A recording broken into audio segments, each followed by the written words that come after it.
सबसे बड़ी शक्ति कौन सी है जो मृत्यु को भी हरा देती है। प्राचीन समय की बात है। एक गांव के बाहर भगवान शिव का मंदिर था। उसके सामने ही एक बरगद का विशाल पेड़ था। उस पेड़ पर एक चकवा और चकवी रहते थे। वे दोनों रोजाना भगवान शिव की पूजा पाठ करते और उनकी भक्ति में लीन रहते। एक दिन चकवी ने चकवे से पूछा, हे स्वामी, मेरे मन में कई दिनों से 3 प्रश्न उठ रहे हैं। आज मैं तुमसे इन तीनों प्रश्न के उत्तर जानना चाहती हूँ। मेरा पहला प्रश्न है कि संसार में सबसे बड़ी शक्ति कौन सी है तो जो मृत्यु को भी हरा दे।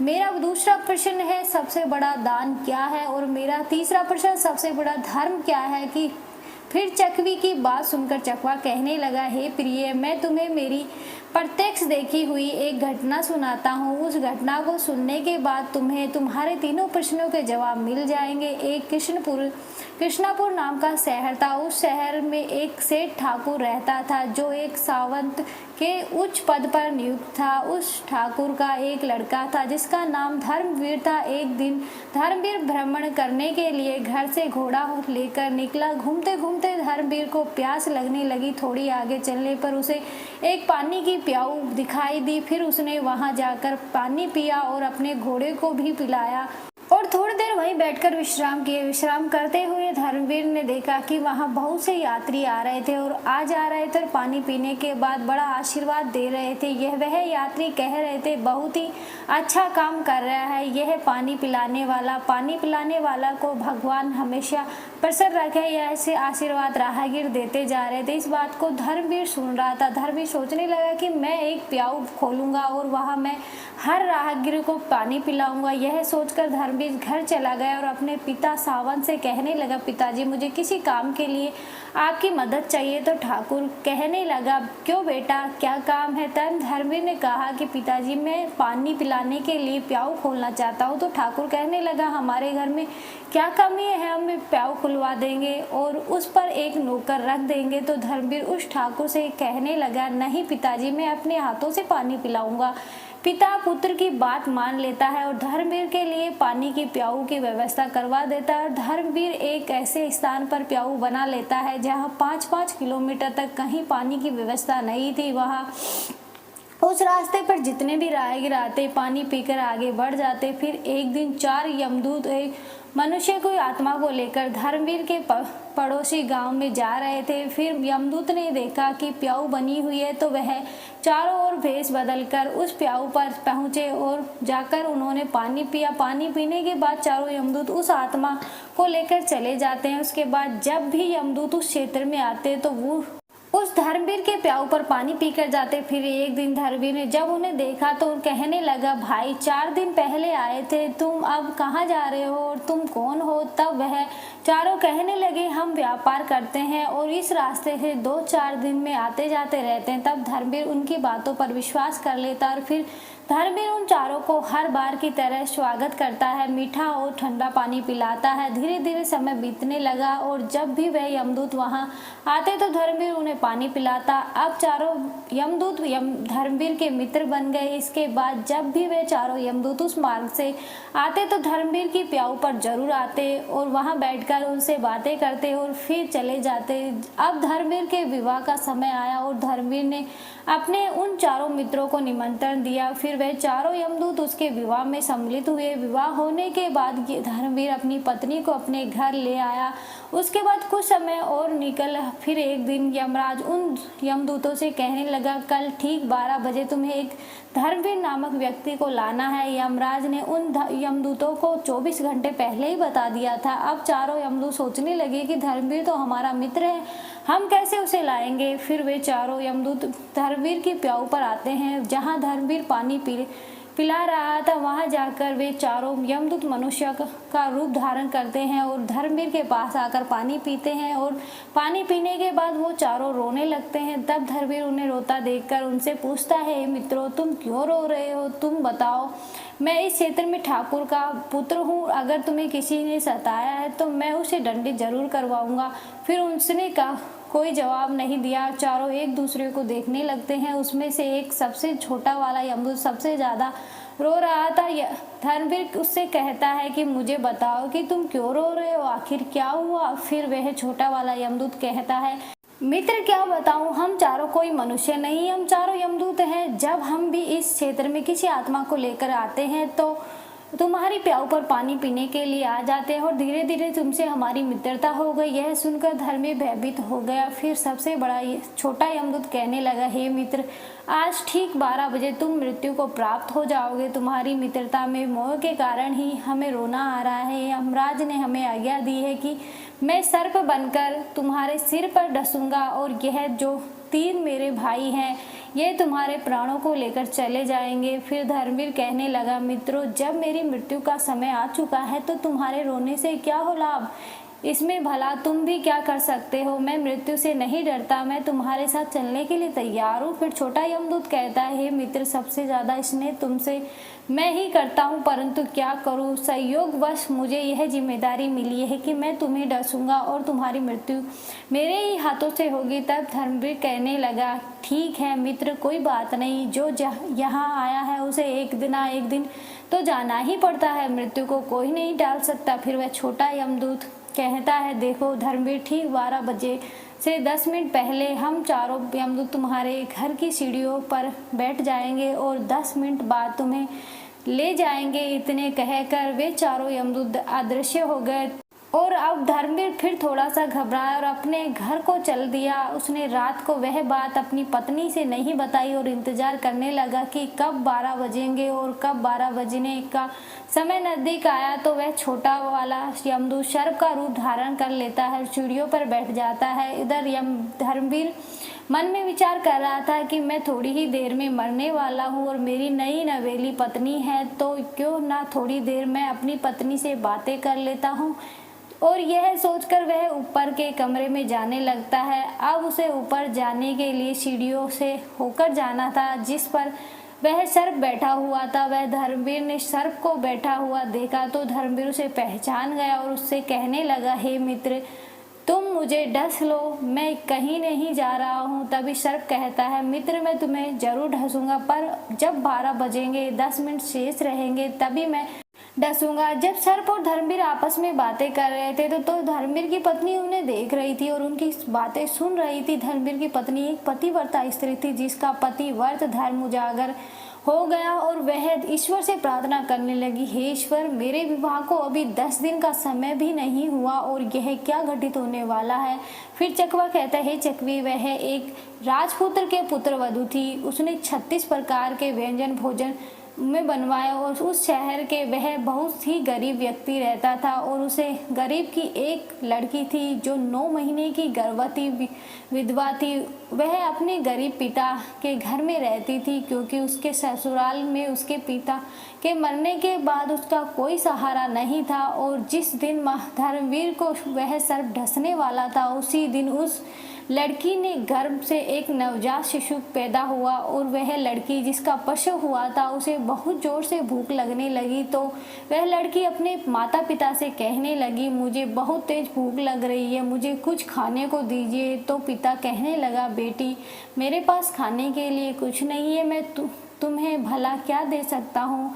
ऐसे में वह लड़की बोली, यदि तुम मुझे खाने को नहीं दोगे तो मैं यह जो बच्चा मेरे गर्भ से पैदा हुआ है मैं इसे ही खा जाऊंगी। फिर चकवा कहता है कि चकवी, प्रसूत में समय भूख बहुत ही तेज होती है। जब उस गरीब व्यक्ति ने यह बात लड़की के मुंह से सुनी कि मैं इस बच्चे को खा जाऊंगी तो वह पिता कहने लगा कि बेटी तुम रुको, मैं जाता हूँ, अगर कोई कुछ दे तो मैं खाने के लिए अवश्य लेकर आऊँगा।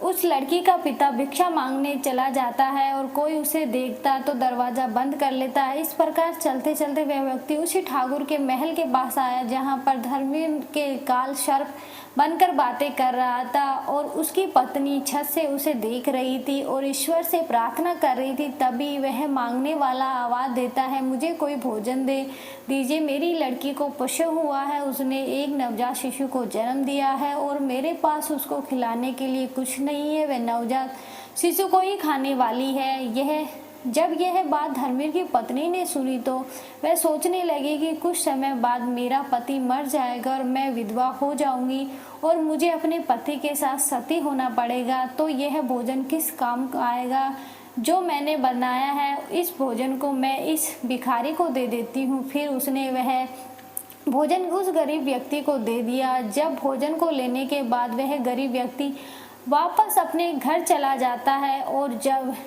तक धर्मवीर और सर्प बातें कर रहे थे तब तक वह गरीब आदमी जाकर उस भोजन को अपनी लड़की को खिला देता है, 36 प्रकार के व्यंजनों को। जब उस लड़की ने जी भरकर खा लिया तो पूछने लगी कि पिताजी, आज इतना अच्छा भोजन किसने दिया है। तब उसके पिता ने कहा कि बेटी, तुम हमारे गांव के ठाकुर साहब की जो पुत्र वधू है उसका विवाह अभी ही कुछ ही दिनों पहले हुआ था, उसने ही मुझे यह भोजन दिया है। तो वह लड़की कहने लगी, हे भगवान, उसकी सुहाग अमर रहे। उस लड़की ने आत्मा से आशीर्वाद दिया कि उस औरत का सुहाग अमर रहे। फिर भगवान विष्णु की सिंहासन हिल गया तो उन्होंने नारद मुनि को बुलाया और कहा कि मृत्युलोक में देख कर आओ, मेरे किसी भक्त पर बहुत बड़ा संकट है जिस कारण मेरा सिंहासन हिल रहा है। तब नारद मुनि भगवान विष्णु की आज्ञा अनुसार देखते हैं कि भगवान विष्णु का सिंहासन क्यों हिल रहा है। तो नारद मुनि देखकर बताते हैं कि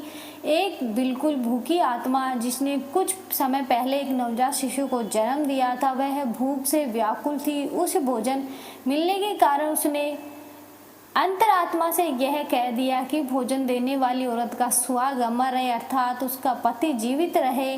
और उधर यमराज ने उसके पति के प्राण लेने के लिए यमदूत को भेज दिया है। अब वह बस 10 मिनट बाद ही उसके प्राण लेने वाले हैं।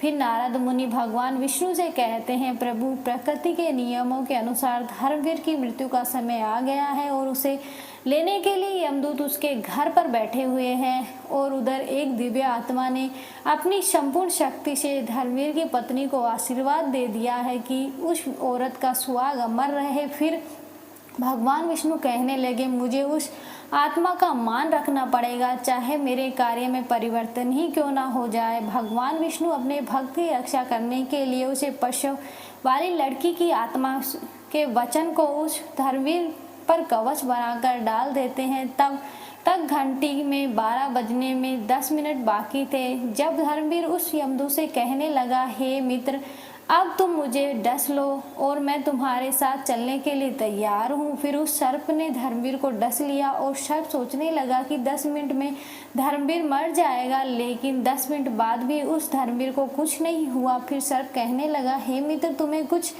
हो रहा है क्या। धर्मवीर कहने लगा, हे मित्र, मुझे कुछ नहीं हुआ है। फिर सर्प ने उसको ऊपर तीव्र विष डाला, परंतु उस धर्मवीर की रक्षा स्वयं भगवान विष्णु कर रहे थे, जिस कारण से सर्प के विष का असर धर्मवीर पर नहीं हुआ। फिर धर्मवीर सर्प से कहने लगा, हे मित्र, तुम मुझे पूरी ताकत से डसो। फिर तीसरी बार उस सर्प ने पूरी शक्ति से धर्मवीर को डसा, परंतु धर्मवीर का बाल भी बांका नहीं हुआ। फिर धर्मवीर को जीवित देखकर चारों यमदूत हक्के बक्के रह गए और कहने लगे, हमें किसके लिए यमराज ने पास जाना पड़ेगा। और वह चारों यमराज के पास पहुंचे और धर्मराज से कहने लगे, हे धर्मराज, हमने बहुत प्रयास किया परंतु उस धर्मवीर नामक व्यक्ति पर जहर का असर ही नहीं हुआ। फिर यमराज ने उसका दिव्य दृष्टि से देखा, उस धर्मवीर के शरीर से 3 जगह से रक्त बह रहा था, लेकिन धर्मवीर को कुछ नहीं हुआ। तभी यमराज भगवान विष्णु के पास पहुंच जाते हैं और कहते हैं, प्रभु, मैं अपने पद से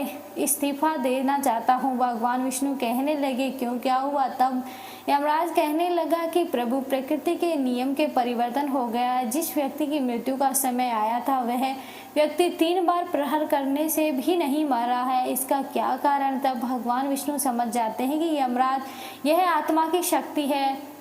फिर यमराज कहते हैं, प्रभु, यह आत्मा की शक्ति क्या होती है। तब भगवान विष्णु कहते हैं, यदि कोई व्यक्ति अपनी अंतरात्मा से किसी दूसरे व्यक्ति को आशीर्वाद या श्राप देता है तो उसको झूठा करने की शक्ति मेरे अंदर भी नहीं होती, चाहे फिर मुझे उसके लिए प्रकृति के नियमों में ही परिवर्तन क्यों ना करना पड़े। फिर भगवान विष्णु कहते हैं, हे यमराज, जरा ध्यान से देखिए, एक ऐसी गरीब औरत जिसका पति उसे 2 महीने पहले ही छोड़कर मर गया हो, जो अपने पिता के पास रह रही हो और पिता के पास भी खाने को कुछ नहीं मिले, और जिसने कुछ समय पहले एक शिशु को जन्म दिया है, उसे भोजन नहीं मिल रहा था, उसकी आत्मा भोजन के लिए तड़प रही थी। वह अपने नवजात बच्चे को खाने को तैयार थी और उसको भोजन उपलब्ध करवाया उस धर्मवीर की पत्नी ने, और उस औरत ने उसे ऐसा आशीर्वाद दिया कि उसका सुहाग अमर हो जाए। मुझे एकाग्र होकर उस व्यक्ति आशीर्वाद या श्राप देता है, मैं उसे वचन को कभी झूठा नहीं होने देता हूँ। हे धर्मराज, इसलिए तुम्हें धर्मवीर की आयु 100 वर्ष और बढ़ानी होगी। फिर यमराज धर्मवीर की आयु को 100 वर्ष बढ़ा देते हैं। फिर चकवा कहता है कि हे चकवी, तुम्हारा पहला प्रश्न था, संसार में सबसे बड़ी शक्ति कौन सी है जो मृत्यु को भी हरा देती है? तो समझ लो कि सबसे बड़ी शक्ति होती है आत्मा की शक्ति। यदि कोई व्यक्ति आत्मा से आशीर्वाद दे या श्राप दे तो उसे ईश्वर भी टाल नहीं सकता। तुम्हारा दूसरा प्रश्न था कि सबसे बड़ा दान क्या है, तो समझ लो हमें अन्न का दान करना चाहिए। अन्न का दान सबसे बड़ा दान माना जाता है। भूखे को भोजन कराना सबसे बड़ा दान होता है। तुम्हारा तीसरा प्रश्न था कि सबसे बड़ा धर्म क्या है, तो समझ लो जहाँ आवश्यकता हो उस स्थान पर दिया गया दान सबसे बड़ा धर्म है। उससे बड़ा कोई धर्म नहीं होता। जहाँ आवश्यकता है वहाँ आप दान दीजिए, उस समय उससे बड़ा कोई धर्म नहीं होता। जहाँ पर आवश्यकता नहीं है उस समय आप दान कर रहे हो तो वह दान बड़ा नहीं होगा और फलीभूत नहीं होगा, और बिना आवश्यकता के आपको हजारों रुपए का दान भी बेकार चला जाएगा। वीडियो अच्छी लगी तो वीडियो को लाइक शेयर, ऐसी ही वीडियो को देखने के लिए हमारे चैनल को सब्सक्राइब जरूर करें। धन्यवाद।